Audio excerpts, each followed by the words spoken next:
Another blue state facing fraud allegations. An auditor in California finding that state agencies wasted millions in taxpayer dollars. That report revealing one agency, quote, wasted more than $4.6 million on monthly service fees for thousands of mobile devices that went unused month after month, and in many cases for more than 2 years. And in another example, an agency did not report approximately $400,000 in taxable fringe housing benefits received by employees who rented state-owned housing at below market value. Joining me now to break it down is legal and political strategist Katie Zachariah. Katie, thank you so much for getting up with us and talking about this. You know, in my opinion, I think if these people who are, quote unquote, running the show in California can't even track where this money is going, they need to be fired. What do you think? It would be nice if we could actually fire the failed leadership of California, and we've tried so many times, but the Democrats have the supermajority, and under Gavin Newsom, it has been a disaster. That state audit report also showed under Gavin Newsom's tenure that these agencies have doubled. So it went from 4 to 8 now that are susceptible to fraud, waste, and abuse and mismanagement. Our state is $1.6 trillion in unrealized liabilities and debt. This also is on top of the $128 billion train to nowhere and everything else that has really been incinerated by Gavin Newsom and the Democrats in California. Let's stop right there. You heard that correctly. California has $1.6 trillion in debt. That's how much in debt we are here. For those of you who don't know, I live here. I live in Los Angeles, to be exact. Gavin Newsom is seemingly trying to compete with the federal government in terms of trying to catch up with the U.S. national debt. When you really wrap your mind around what 1.6 trillion in debt looks like, you're really trying to compete with the national debt, Newsom?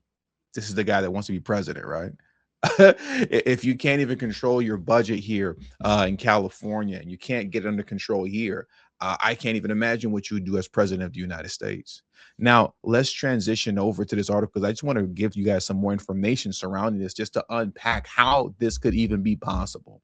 When you're talking about waste, fraud, and abuse, when you're talking about massive budget deficits, there are so many layers to this, and there's so much fraud to uncover and so much wasteful spending. We could sit here for hours unpacking all of this, but I just want to attack it from the tip of the iceberg, you can say, for now, right? And then we'll unpack this stuff more and more as the days and weeks go on. But check this article out here. Allow me a moment to transition. Okay, check this out here. Newsom wants to add $6.4 billion to California's $1.6 trillion debt with Proposition 1, right? Look at this. Let me read this really quickly. California's state and local government debt is roughly $1.6 trillion, which includes a proper accounting of the state's unfunded liabilities. To put this in perspective, this works out to about $125,000 of debt per California household and exceeds the annual GDP of all but 13 countries. Ladies and gentlemen, here in California, we don't have a revenue problem. It is a spending problem. It is a fraud problem. And if we're being just truthfully and honestly, it's a theft problem. Okay, it's really a theft problem. But I digress. California is in no position to increase its debt, and not just because of its past over borrowing. California is losing businesses and taxpayers to other states and at rates that have accelerated since the onset of C-19. To put California's losses in perspective, since February of 2020, the last month before C-19 related shutdowns took hold, California lost roughly 366,000 jobs, while the U.S. gained about 4.5 million jobs in the same period because the loss of population and business and because of irresponsible budgeting. Let's get into some of this irresponsible budgeting so you can get a clearer understanding of how these budget deficits look in this I was going to say this country, in this state, which then gives you a frame of reference to how it's even possible that one state alone can have debt up to $1.6 trillion. Take a look at this here. Okay, so now I know there's a lot going on with these colors here. You might not understand what's happening on the screen right now, but I do. So just follow me, okay? Now, first thing is this, right? We're going to talk about like fiscal years, right? The California fiscal year. A fiscal year in California is July 1st to June 30th, okay? So check this out. For fiscal year 2024-2025, we ran a $38 billion deficit. $38 billion. Okay, let that settle in. $38 billion deficit. All right. For fiscal year 2025-2026, which we are still in, right? We're still in because fiscal year 2025-2026 began July 1st of this year. We're already running a $12 billion deficit, and it's projected to rise as high as $20 billion. Okay. And it's already been projected for the 2026-2027 fiscal year here in California. We're going to run on a conservative end, starting things out, an $18 billion budget deficit. Once again, we don't have a revenue problem. I'm going to keep saying that. It's a spending problem. It's a theft problem. But here's what's really important. And I'm going to unpack this more in other videos later on down the road. But look at this here that I have in what I have here in green. Leading Governor Gavin Newsom and lawmakers. This is concerning the massive budget deficits, right? Just so we're clear.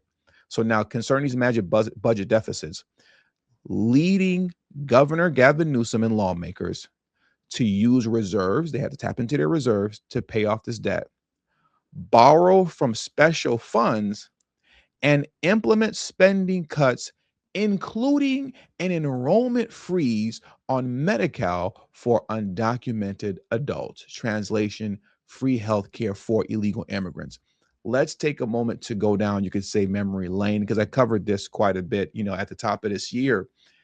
I want to talk about how much money the expansion of Medi-Cal to cover illegal immigrants was costing us here in California under Gavin Newsom. Okay, so let's transition over to this next page over here to get into the billions and billions and billions of dollars that it was costing us in taxpayer money to fund free healthcare for illegal immigrants in the state of California. Okay, now for those of you who don't know, right, when Gavin Newsom in the fiscal year, I believe it was 2024-2025, when he expanded Medi-Cal to cover illegal immigrant adults, oh, he was so happy about it. It was this, great victory and this big, beautiful thing, right? It quickly turned into a political nightmare for him.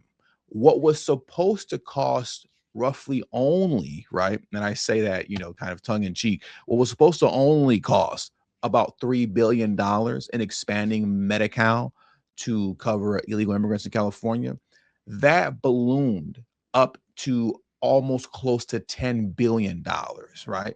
9.5 billion to be exact. Why is that? Because coming at the tail end of fiscal year 2024-2025, which was March and April, this is what happened. They didn't have any more money to cover free healthcare for illegal immigrants. So by March of 2025, this year, obviously, Gavin Newsom had to borrow $3.5 billion to cover free healthcare for illegal immigrants. And the very next month, in April, he went back to the well again to borrow another $2.8 billion. Okay. At that point, it was clear that this is something that we cannot afford, or at least in this moment, it looks really bad for Gavin, especially given the fact that he's been spending this entire year campaigning against Trump, because we all know he wants to make a 2028 run for president. So this was going so horribly wrong to where he had to borrow on average up to $3 billion every month, that he finally said, you know what, we got to shut this down for a moment and put a freeze on undocumented illegal immigrants, that is, who are applying for Medi-Cal. They had to put a freeze. In a matter of 2 months, this man borrowed $6.2 billion What was supposed to be a $3 billion increase turned into a $9.5 billion to $10 billion increase. This is one of the many reasons how in California you end up with $1.6 trillion in debt. And mind you, that was simply to cover free health care for illegal immigrants in California. This, or I should say, these are the consequences of unchecked illegal immigration. All that, close to $10 billion, and you weren't even done yet. You had to turn the spigot off and say, no more. Nobody can apply. Nobody else can jump on because this is costing too much money. Now take into consideration all of the other social programs that illegal immigrants are able to tap into in California as well, on top of all of the fraud that goes on here in this state concerning all of these projects to reduce homelessness and to build high-speed rail lines that never come to fruition. You're talking about billions upon billions upon billions of dollars that's being stolen, mismanaged, air quotes. That's how you get $1.6 trillion in debt. And speaking of nonsense proposals like Proposition 1, right? This additional $6.4 billion to fight homelessness. Did it pass? Of course it did. Where's the money going? Who knows? But that's an additional $6.4 billion added on to the $1.6 trillion. That's allegedly going to fight homelessness, a battle that we've been losing here in California for years and years and years, literally for decades at this point. I moved to California from Chicago in 2005. I've been here 20 years. It's just increased every year. I can legitimately tell you, homelessness was horrific when I first moved here in 2005. I couldn't believe what I was seeing when I first moved here. 20 years later, it's 10 times worse. Okay? It's 10 times worse, despite the billions of dollars that has been thrown in the trash behind trying to solve homelessness, because their money isn't really going to what they say it is.